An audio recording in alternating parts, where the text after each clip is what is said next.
नमस्कार, मैं हूँ आपका दोस्त विजय विद्रोही। आप मुझसे जुड़ चुके हैं, इसके लिए आप सबका तहे दिल से शुक्रिया। और अगले 8-10 मिनट में आपसे जुड़े रहने की कोशिश करूँगा।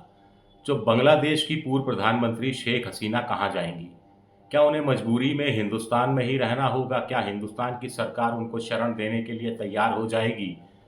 क्योंकि वो उनके रिश्तेदार लंदन में रहते हैं, कुछ अमेरिका में रहते हैं। उनके बेटे कह रहे हैं कि लंदन या अमेरिका उनके लिए मुफ़ीद साबित होगा। लेकिन ऐसा लगता नहीं कि ब्रिटेन की सरकार उनको जल्द इजाज़त देने वाली है, क्योंकि एक नियम, तकनीकी नियम का पचड़ा फँस गया है। ब्रिटिश सरकार का जो इमिग्रेशन का या शरणार्थियों को शरण देने का नियम ये कहता है कि कोई अगर भागकर ब्रिटेन चला आए और वहाँ शरणार्थी के लिए अप्लाई करे, चाहे वो परमानेंट हो, चाहे वो टेम्परेरी हो, तो उस पर विचार किया जाता है और खुले दिल से लिबरल होकर शरण दी जाती है पीड़ित को।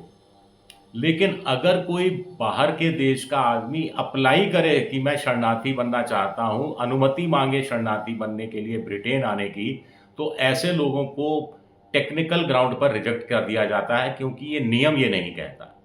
ब्रिटेन की सरकार के एक प्रवक्ता का कहना है कि हसीना पीड़ित थी, वो अपने देश से निकली और जिस पहले देश में गई, उसी देश में उनको संरक्षण भी मिलना चाहिए और वहीं पर उनको शरण लेनी चाहिए, क्योंकि वहाँ वो ज़्यादा सुरक्षित रहेंगी। तो क्या नियम में जब तक कोई बदलाव नहीं होता या अपवाद स्वरूप वहाँ की सरकार बड़े स्तर पर कोई फैसला नहीं लेती, तब तक शेख हसीना का लंदन में शरण लेना असंभव सा लगता है।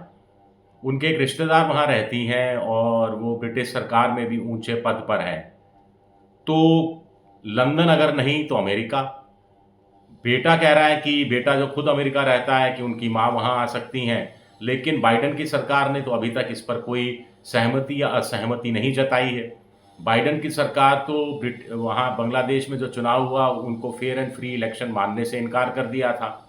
और अब शेख हसीना का एक वीडियो वायरल हो रहा है बंगाल के उनके देश बांग्लादेश के अंदर। पता नहीं इसमें सच्चाई कितनी है, हम इसकी कतई पुष्टि नहीं कर रहे। लेकिन अखबारों में छपा है कि वो कह रही हैं कि बंगाल की खाड़ी को अमेरिका के लिए छोड़ दिया होता, सेंट मार्टिन अमेरिका को दे दिया होता, तो मैं सत्ता में बनी रहती।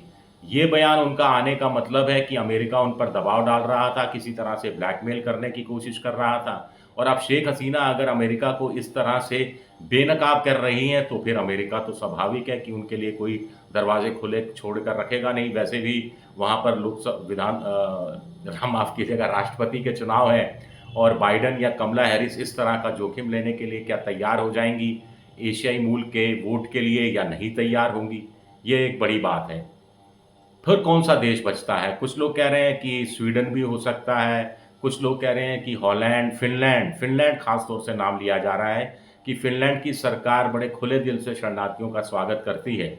यूरोप के कुछ और देश भी हैं, जैसे फ्रांस है, जर्मनी है, लेकिन वो शरणार्थियों से कुछ परेशान भी हैं। फिर वहाँ पर राइट विंग ताकतें चुनाव में बड़ी तेज़ी से उभर कर आई हैं। वो खुद की कुछ बहुत सी दिक्कतों का सामना कर रहे हैं। ब्रिटेन में तो अभी दंगे चल रहे हैं। साउथहैम्पटन में एक तरह से सांप्रदायिक तनाव बना हुआ है। वहाँ 3 बच्चियों की लाशें मिली, उसके बाद एक शख्स का नाम आया जो कि मुस्लिम बताया गया, बाद में पता लगा कि वो मुस्लिम नहीं था, हत्यारा लोकल आदमी था। तो ख़ैर इसको लेकर अभी वहाँ की सरकार इसी पचड़े में फँसी हुई है। लेकिन एक बड़ा सवाल उठता है कि आखिर भारत क्यों नहीं चाहता कि शेख हसीना भारत में रहे? आखिर 1975 15 अगस्त को जब शेख हसीना के पिता, शेख हसीना के पिता और बांग्लादेश के जनक मुजीबुर रहमान और उनके परिवार के 17 लोगों की हत्या कर दी गई थी। शेख हसीना और उनकी बहन रेहाना उस समय जर्मनी में थे, इसलिए वो बच गए थे। तो इंदिरा गांधी ने उनको शरण दी थी 1975 से लेकर 1981 तक। लुटियंस ज़ोन की दिल्ली में, कुछ लोग कहते हैं पंडारा रोड के आस-पास कहीं एक सेफ हाउस में उनको रखा गया था। उनके पति को भी नौकरी दी गई थी भारत के अंदर ही। तो उस समय भारत सरकार ने ये सब किया था। ये भी कहा जाता है कि जब शेख मुजीबुर रहमान की हत्या हुई थी, तो भारत की खुफिया विभाग इंटेलिजेंस को इसकी पहले से भनक लग गई थी कि कुछ गड़बड़ हो सकता है, और स्पेशल हेलीकॉप्टर एयरफोर्स का भेजा गया था, जिसमें मुजीबुर रहमान से कहा गया था कि वो अपने परिवार के साथ भारत चले आएँ। लेकिन शेख मुजीबुर रहमान ने आने से इनकार कर दिया था और बाद में उनकी हत्या कर दी गई। उनके परिवार में किसी को नहीं छोड़ा गया। और जिस बांग्लादेश के ब्रिगेडियर ने ये साजिश रची थी, 2-3 महीने बाद उस ब्रिगेडियर की भी लाश मिली थी। तो इससे कुछ अंदाज़ा नहीं हो पाया कि उसके पीछे किसका हाथ था और ये साजिश क्यों और किसके कहने पर रची गई थी। अब भारत में ये भी भारत सरकार हसीना से बहुत अच्छे संबंध थे, अवामी लीग पार्टी की थी। खालिदा जिया से भारत के संबंध अच्छे नहीं थे, तो कहा जाता है कि भारत भी शेख हसीना का साथ देता रहा व्यापार के क्षेत्र में, बिज़नेस के क्षेत्र में और शेख हसीना से भारत को ये भी फ़ायदा मिला कि जो नॉर्थ ईस्ट के जो अतिवादी तत्व बांग्लादेश में शरण ले लेते थे, वो शरण मिलनी उनको बंद हो गई। दूसरा फ़ायदा हुआ कि वाटर वेव्स का फ़ायदा उठाया भारत ने, माल बंगाल से नॉर्थ ईस्ट के अन्य राज्यों तक पहुंचाने में जो बांग्लादेश होते हुए रेल मार्ग निकालने की भी प्रयास हुए, हवाई संपर्कों को मजबूत किया गया। लेकिन भारत ने इस बीच छवि ऐसी बना ली बांग्लादेश में कि हसीना भारत के लिए काम करती हैं जैसे, और वहाँ पर जो जमाते इस्लामी, जो बांग्लादेश नेशनलिस्ट पार्टी, इन लोगों ने एक भावनाएं भड़का दी, हिंदू विरोधी भावनाएं या हिंदू भारत विरोधी भावनाएं भड़का दी। अब चूंकि अवामी लीग सत्ता में आने वाली नहीं है, अब बीएनपी सत्ता में आएगी या फिर जमाते इस्लामी के साथ सरकार चलेगी या सेना कुछ समय के लिए कमान संभाल कर रखेगी, कोई भी हो, सेंटिमेंट्स भारत विरोधी हैं और भारत नहीं चाहता कि आर्थिक हित उनके टकराएं और भारत और बांग्लादेश के बीच में संबंध थे। मोदी और हसीना या मनमोहन सिंह और हसीना के बीच में संबंध नहीं थे। विदेश नीति देश टू देश चलती है और अपने देश के हितों को सर्वोपरि रखती है। इसलिए वे भारत नहीं चाहता कि वो अगर शेख हसीना को अभी शरण देने की घोषणा कर देता है, तो नई सरकार से संपर्क स्थापित करना, संवाद बनाना भारत के लिए और ज़्यादा मुश्किल हो जाएगा और भारत ये जोखिम नहीं उठाना चाहता। इसीलिए विदेश मंत्री कह रहे हैं at the moment, for a moment, अभी के लिए है, फिलहाल के लिए है।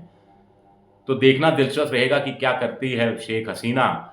लेकिन एक और बात है, ये जमायते इस्लामी कब्जा कर लेगी, इस्लामीकरण और ज़्यादा हो जाएगा, बीएनपी का प्रभुत्व बढ़ जाएगा। कुछ लोग कह रहे हैं कि छात्र के हाथ में ये आंदोलन रहा है और ये पॉलिटिकल पार्टियां या पॉलिटिकल जमातें छात्रों से आंदोलन को छीन लेना चाहती हैं, जिसकी तरफ शेख हसीना ने अपने कथित वायरल वीडियो में जिक्र भी किया है।